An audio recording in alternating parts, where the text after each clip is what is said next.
ഗുരുവായൂർ ക്ഷേത്ര ദർശനം പൂർത്തിയാകണമെങ്കിൽ മമ്മിയൂർ മഹാദേവ ക്ഷേത്രം കൂടി ദർശിക്കേണ്ടതുണ്ട് എന്ന് കേട്ടിട്ടുണ്ട്. ശരിയല്ലേ?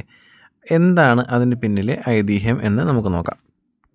ദ്വാപര യുഗത്തിൻ്റെ അവസാന ഘട്ടത്തിൽ ശ്രീകൃഷ്ണൻ്റെ വാസസ്ഥലമായ ദ്വാരകയിൽ മഹാപ്രളയമുണ്ടായി.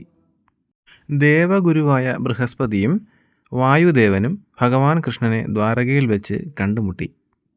അവിടെ വെച്ച് ഭഗവാൻ താൻ ആരാധിച്ചിരുന്ന പരമപുരുഷൻ്റെ വിഗ്രഹം അവർക്ക് കൈമാറി. അത് ഭൂമിയിൽ ഉചിതമായ ഒരിടത്ത് സ്ഥാപിക്കാനും ആരാധിക്കാനും നിർദ്ദേശിച്ചു. പിന്നീട് ഗുരുവും വായുദേവനും രുദ്രതീരം എന്ന തടാകത്തിൻ്റെ തീരത്ത് എത്തുകയും അവിടെ വച്ച് ഭഗവാൻ ശിവൻ ആ സ്ഥലത്ത് പ്രതിഷ്ഠ നടത്താൻ നിർദ്ദേശിക്കുകയും ചെയ്യുന്നു. ഗുരുവും വായുവും ചേർന്ന് വിഗ്രഹം പ്രതിഷ്ഠിച്ച സ്ഥലം ഗുരുവായൂരായി മാറി.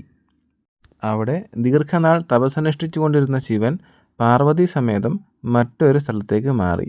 ഈ മാറിയ സ്ഥലമാണ് മമ്മിയൂർ മഹാദേവ ക്ഷേത്രം. മഹിമയൂർ എന്നായിരുന്നു സ്ഥലത്തിൻ്റെ ആദ്യത്തെ പേര്. പിന്നീട് അത് ലോപിച്ച് മമ്മിയൂർ എന്നാവുകയായിരുന്നു. അപ്പോൾ ഗുരുവായൂരിൻ്റെയും മമ്മിയൂരിൻ്റെയും റിലേഷൻ മനസ്സിലായല്ലോ. അപ്പോൾ അതുകൊണ്ടാണ് ഗുരുവായൂർ അമ്പലത്തിൽ വരുന്നവർ മമ്മിയൂർ ക്ഷേത്ര ദർശനം കൂടി നടത്തണമെന്ന് പറയുന്നത്.